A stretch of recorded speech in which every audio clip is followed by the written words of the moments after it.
ಕೃಷಿ ಚಟುವಟಿಕೆಗಳ ಬಗ್ಗೆ ಅಧ್ಯಯನ ಮಾಡುವ ಜಿಕೆವಿಕೆ ಕಾಲೇಜ್ ತಂಡ ಗ್ರಾಮದಲ್ಲಿ ವಾಸ್ತವ್ಯ. ಕೃಷಿ ಮಹಾವಿದ್ಯಾಲಯ, ಜಿಕೆವಿಕೆ ಬೆಂಗಳೂರು ಮತ್ತು ಕೃಷಿ ಇಲಾಖೆ ಕರ್ನಾಟಕ ಸರ್ಕಾರ ಇವರುಗಳ ಸಂಯುಕ್ತ ಆಶ್ರಯದಲ್ಲಿ ಅಂತಿಮ ವರ್ಷದ ಬಿಎಸ್ಸಿ ಕೃಷಿ ವ್ಯವಹಾರ ನಿರ್ವಹಣೆ, ಆಹಾರ ಪೋಷಣೆ ಮತ್ತು ಆಹಾರ ಪದ್ಧತಿ ಹಾಗೂ ಬಿಟೆಕ್ ವಿದ್ಯಾರ್ಥಿಗಳಿಗೆ ಸ್ಟೂಡೆಂಟ್ ರೆಡಿ ಕಾರ್ಯಕ್ರಮ ಅಡಿಯಲ್ಲಿ ಗ್ರಾಮೀಣ ಕೃಷಿ ಕಾರ್ಯಾನುಭವ ಕಾರ್ಯಕ್ರಮವನ್ನು 20 ವಿದ್ಯಾರ್ಥಿಗಳ ತಂಡ ಗುಡಬಂಡೆ ತಾಲೂಕಿನ ಜಂಬಿಗೇಮರದಹಳ್ಳಿ ಗ್ರಾಮದಲ್ಲಿ ಶಿಬಿರವನ್ನ ಆಯೋಜಿಸಲಾಗಿದ್ದು, ಈ ಶಿಬಿರದಲ್ಲಿ 10 ವಿದ್ಯಾರ್ಥಿಗಳು 10 ಜನ ವಿದ್ಯಾರ್ಥಿನಿಯರು ಭಾಗವಹಿಸಿದ್ದು, ಜಂಬಿಗೇಮರದಹಳ್ಳಿ ಗ್ರಾಮದ ಎಲ್ಲಾ ರೈತರ ಸಹಕಾರದೊಂದಿಗೆ ಗ್ರಾಮ ಸಭೆಯ ಸಂದರ್ಶನವನ್ನ ಏರ್ಪಡಿಸಿ ಕಾಲೇಜಿನ ಉಪನ್ಯಾಸಕರಾದ ಮಂಜುಳಾ ಮೇಡಂ, ಗ್ರಾಮ ಸದಸ್ಯರಾದ ಬಿ ನಾಗರಾಜು ಮತ್ತು ಸವಿತಾ ಹಾಗೂ ಹಾಲು ಉತ್ಪಾದಕರ ಸಹಕಾರ ಸಂಘದ ಕಾರ್ಯದರ್ಶಿಗಳಾದ ಶ್ರೀನಿವಾಸ್ ರವರ ಗಣ್ಯ ವ್ಯಕ್ತಿಗಳ ವೇದಿಕೆಯಲ್ಲಿ ರೈತರನ್ನ ಉದ್ದೇಶಿಸಿ ಪಶುಸಂಗೋಪನೆ, ಹೈನುಗಾರಿಕೆ, ಜೇನು ಕೃಷಿ, ರೇಷ್ಮೆ ಕೃಷಿ, ಜೈವಿಕ ಗೊಬ್ಬರಗಳು, ಜೈವಿಕ ಕೀಟನಾಶಕಗಳ ಬಗ್ಗೆ, ಮಣ್ಣಿನ ಫಲವತ್ತತೆ ಕೃಷಿ ಬಗ್ಗೆ ಹೀಗೆ ಬೀದಿ ನಾಟಕದ ಮೂಲಕ ಬೆಂಗಳೂರಿನ ಗಾಂಧಿ ಕೃಷಿ ವಿಜ್ಞಾನ ಕೇಂದ್ರ ಬಿಎಸ್ಸಿ ಅಂತಿಮ ವರ್ಷದ ವಿದ್ಯಾರ್ಥಿಗಳಿಂದ ಪ್ರದರ್ಶಿಸಲಾಯಿತು. ಹಾಗೂ ಈ 3 ತಿಂಗಳ ಅವಧಿಯಲ್ಲಿ 20 ಜನ ವಿದ್ಯಾರ್ಥಿಗಳ ತಂಡವು ಇದೇ ಗ್ರಾಮದಲ್ಲಿ ವಾಸ್ತವ್ಯ ಇದ್ದು, ಚಟುವಟಿಕೆಗಳ ಬಗ್ಗೆ ರೈತರಿಂದ ವಿದ್ಯಾರ್ಥಿಗಳು, ವಿದ್ಯಾರ್ಥಿಗಳಿಂದ ರೈತರಿಗೆ ಅನುಕೂಲ ಹಾಗೂ ಕಡಿಮೆ ವೆಚ್ಚ, ಕಡಿಮೆ ಅವಧಿಯಲ್ಲಿ ಹೆಚ್ಚಿನ ಲಾಭಾಂಶದ ಬೆಳೆಗಳನ್ನ ಬೆಳೆಯಲು ತರಬೇತಿ ನೀಡುವುದು ಮತ್ತು ಪಡೆಯುವುದು ಎರಡನ್ನೂ ಅಧ್ಯಯನ ಮಾಡಲಿದ್ದಾರೆ. ಜೆಎನ್ ಕೃಷ್ಣಾರೆಡ್ಡಿ, ಜೆಕೆ ನ್ಯೂಸ್ ಕನ್ನಡ, ಚಿಕ್ಕಬಳ್ಳಾಪುರ. ರೈತರ ಸರ್ಕಾರ ಚೆನ್ನಾಗಿದೆ. ಎಲ್ಲರೂ ಒಂದು ವೈಜ್ಞಾನಿಕವಾಗಿ ಇರ್ಬೋದು, ಒಂದು ಮುಂಚೂಣಿಯಲ್ಲಿದ್ದಾರೆ. ಎಲ್ಲರೂ ಕೂಡ ಕಷ್ಟಪಟ್ಟು ಕೆಲಸ ಮಾಡ್ತಿದ್ದಾರೆ. ಕೃಷಿಯಲ್ಲಿ ಚೆನ್ನಾಗಿ ಒಂದು ಇಳುವರಿನೂ ಕೂಡ ತಗೊಳ್ತಿದ್ದಾರೆ. ಇಲ್ಲಿ ನಮ್ಮ ಮಕ್ಕಳಿಗೆ ಕಲೀಲಿಕ್ಕೆ ಅವಕಾಶ ಇರುತ್ತೆ ಅಂತ ಅವರು ನಮಗೆ ಸಲಹೆ ಕೊಟ್ಟರು.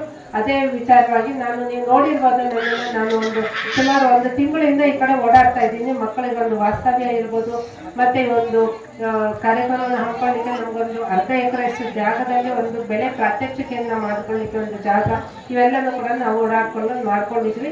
ಈಗ 14ನೇ ತಾರೀಕಿಂದ ಸೋಮವಾರದಿಂದ ನಮ್ಮ ಹುಡುಗರಿದ್ದಾರೆ. ಒಟ್ಟು 3 ತಿಂಗಳ ಕಾಲ ಇರ್ತಾರೆ. 12 ಅಕ್ಟೋಬರ್ 12ನೇ ತಾರೀಕುವರೆಗೂ ಇರ್ತಾರೆ. ಸೊ ಇಲ್ಲಿ ನಿಮ್ಗೆ ಪ್ರತಿ ವಾರ 2 ಅಥವಾ 3 ತರಬೇತಿ ಕಾರ್ಯಕ್ರಮಗಳನ್ನ ಕೊಡ್ತಾರೆ. ಹೊಸ ತಳಿಗಳನ್ನ, ಹೊಸ ಆಧುನಿಕ ಕೃಷಿ ಪದ್ಧತಿಗಳನ್ನೆಲ್ಲ ಕಂಡುಹಿಡಿದ್ದಾರೆ. ಅದರಿಂದ ಏನು ಅಂದ್ರೆ ಕಡಿಮೆ ನೀರ್ ಯೂಸ್ ಮಾಡ್ಕೊಂಡು ಜಾಸ್ತಿ ಇಳುವರಿ ಹೆಂಗ್ ತಗೋಬಹುದು ಅಂತ ತಿಳಿಸ್ಕೊಡ್ತೀವಿ. ಅದಾದ್ಮೇಲೆ ಈಗ ಮಳೆ ಒಂದೇ ಸಲ ಜೋರಾಗಿ ಬಂತು, ನೀರೆಲ್ಲ ಕೊಚ್ಕೊಂಡು ಹೋಗುತ್ತೆ. ಆ ನೀರ್ನ ಅಲ್ಲೇ ಕನ್ಸರ್ವ್ ಮಾಡೋದಕ್ಕೆ ಯಾವ ತರ ಅಡೆತಡೆಗಳನ್ನ ಹಾಕ್ಬೋದು ಅಂತಾನು ನಾವು ತಿಳಿಸ್ಕೊಡ್ತೀವಿ. ಆಮೇಲೆ ಸಾಯಿಲ್ ಮಾಯಿಶ್ಚರ್ ಕನ್ಸರ್ವೇಶನ್ ಟೆಕ್ನಿಕ್ಸ್ ಅಂತ, ಅಂದ್ರೆ ಮಳೆ ನೀರು ಭೂಮಿಯಲ್ಲೇ ಹೆಂಗೆ ಇರ್ಬೇಕು, ಅದು ಗಿಡಗಳಿಗೆ ಹೆಂಗೆ ಅವಲಂಬಿತ ಆಗ್ಬೇಕು ಅನ್ನೋದನ್ನು ನಾವು ತಿಳಿಸ್ಕೊಡ್ತೀವಿ. ಮಳೆ ನೀರು ಹೆಂಗೆ ಸಂರಕ್ಷಣೆ ಮಾಡ್ಬೇಕು ಅಂತಾನು ನಾವೇ ತಿಳಿಸ್ಕೊಡ್ತೀವಪ್ಪ. ಹೌದು ಕರೆಕ್ಟ್. ನಮ್ಮೂರಲ್ಲಂತೂ ಇತ್ತೀಚೆಗೆ ಭಾರಿ ನೀರಿನ ಸಮಸ್ಯೆ ಆಗೈತೆ. ಮೊನ್ನೆ ನಮ್ ಲಕ್ಷ್ಮಕ್ಕ ಇರ್ಬೋದು, ನಮ್ ರಾಮಣ್ಣ ಇರ್ಬೋದು, ಎಲ್ಲರೂ ಹೇಳ್ತಾ ಇದ್ರು 200-350 ಅಡಿ ಹೋದ್ರು ನೀರ್ ಬರ್ತಾ ಇಲ್ಲ ಅಂತ. ನೀನ್ ಹೇಳಿದ್ದು ಉಪಯೋಗ ಆಗುತ್ತೆ ನಮ್ಗೆ. ಹೌದು, ನಮ್ ಜಂಬಿಗೆ ಮರದ ಹಳ್ಳಿ ಜನರು ಯಥೇಚ್ಛವಾಗಿ ಬೆಳೆಯೋದಂದ್ರೆ ಟೊಮೊಟೊ.